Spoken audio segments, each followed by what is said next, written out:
Green Search Limited introduces Headhunter Chronicles, Episode 12. What's a good boss like? Part 1. Reference to the previous episode, What Makes a Good CV, Part 2.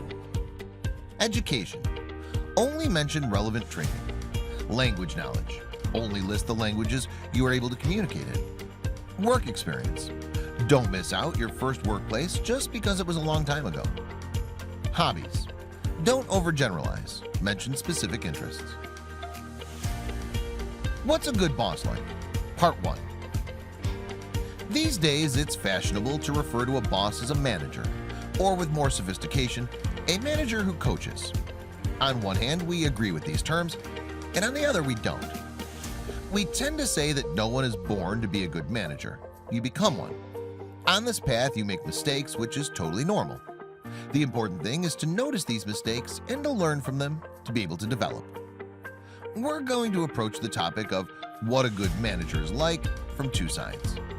The first one is what people say about the managers they like working with. They should be open, good listeners.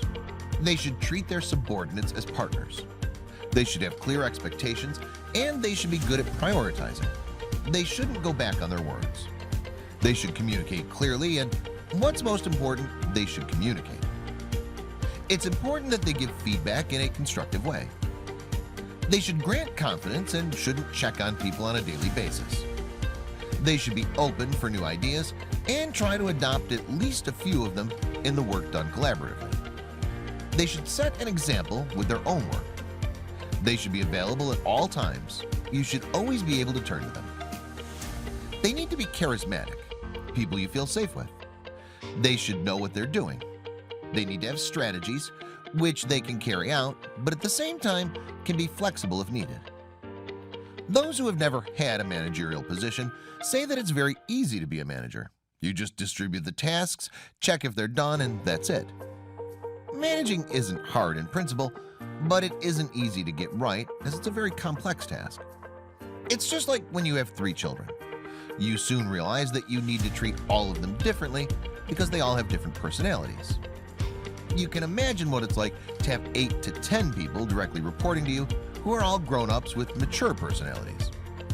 It's important to take into consideration who you need to manage and in what circumstances. In other words, in recession, in a period of an economic boom, when a company has just been established, or when it's about to be closed down. Whether the people you manage are white or blue-collar workers, whether they work in commerce or in manufacturing, whether they're men or women. If you've already been a manager of a team of which 80% were women, or a team that was built up of only male engineers, you know what we're talking about. Going back to the popular term of a manager who coaches, we agree with the principle. Today's manager is not a traditional boss. They're people who support their team from the background to achieve the desired success. We have a client who's a regional manager responsible for a lot of countries. He once said, his responsibility is to provide all the necessary tools and processes for his subordinates in order for them to be able to bring the maximum out of themselves. If they need training, you should provide it for them. You need to support their professional advancement. You should represent and support them in front of the company's directors, and when praises are received after a successful project, you should be able to point at your team and say that it was their achievement. This manager is 50 years old with a lot of experience. He doesn't micromanage, but that doesn't mean that he's blind and doesn't intervene when necessary. But he's always constructive. When we ask newly appointed managers how you should lead people, 8 out of 10 would definitely say that you should maintain distance between you and your subordinate, as you're not friends. They believe that one should constantly control, otherwise you have total democracy, which will please everyone but then lead to disappointment. This shows that there's room for improvement. To be continued. Our next topic is, what's a good boss like? Part 2.